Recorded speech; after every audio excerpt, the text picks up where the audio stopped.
What's up guys, it's alexandertravelbum, and today I want to help you pick out your travel backpack. So for me, picking out a backpack has always been a lot of fun. I liked to spend countless hours researching, looking online, going to all the stores and just trying out all of these backpacks. But I'm kind of weird that way. A lot of people don't want to do that, and so I'm here to help you. I'm going to tell you the different things that you want to look for in a travel backpack, and then I'm going to show you my 3 favorites after 5 years of backpacking. So I'm glad you're here with me during this really exciting part before you leave to travel, because I want to help you out with this. So leave any questions below if you need anything more after this video. Alright, so the main things that you want to think about are size, features, price, comfort, security, and quality. So I'm going to go over that in these 3 bags that I love so much, and let's do it. So first of all, size. This is the main thing. As a backpacker, you're going to want something that's comfortable on your back, something that you can carry around with you for extended periods of time. But also, you want to be able to carry it on to the airplane.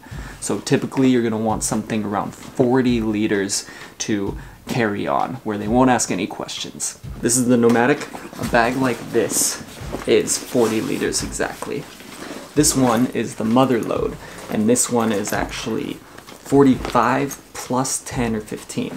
So what that means is you can unzip this and expand it to add more liters. So that way you have a smaller bag when you're gonna get on the flights and you need to carry on, but then if you get extra souvenirs or you really pack your bag by the time you're gonna go home, then you can just unzip that and make it bigger.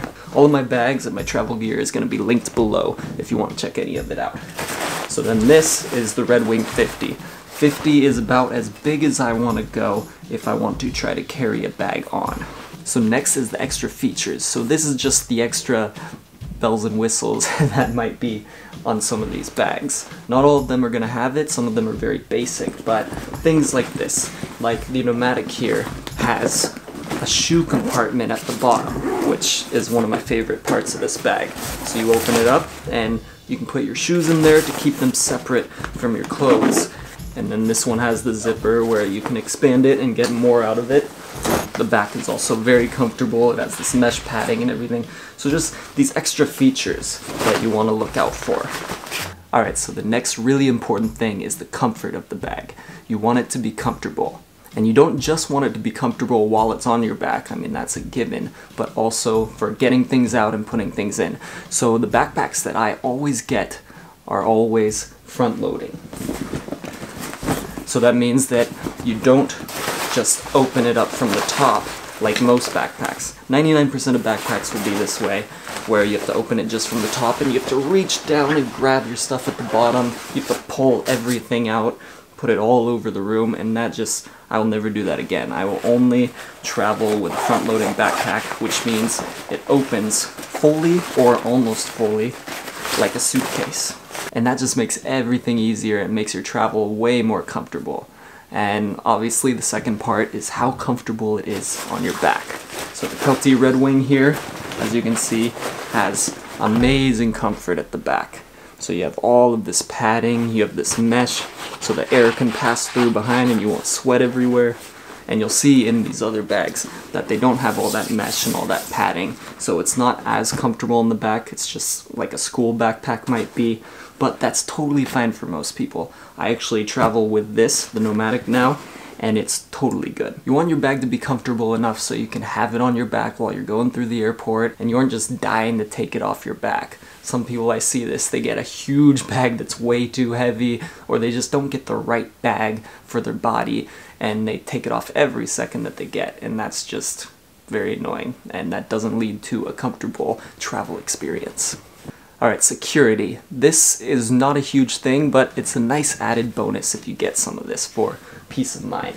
So for the Pneumatic, I love this feature. If you open this pocket here, you have an RFID safe pocket, so you can put your credit cards in there and they'll be safe. I put my credit cards in here, I put my passport in here, I put all of my documents and things in here. And then you can lock it up with these 2 zippers here. Or you have a bag like this mother load, where if you look close here, It has these heavy duty zippers, and you can put a lock through all of these zippers. Another secure part of this Pneumatic bag is that, see, you actually wear it like this, and you can open it up from the back. You don't open it up from the front or from the sides.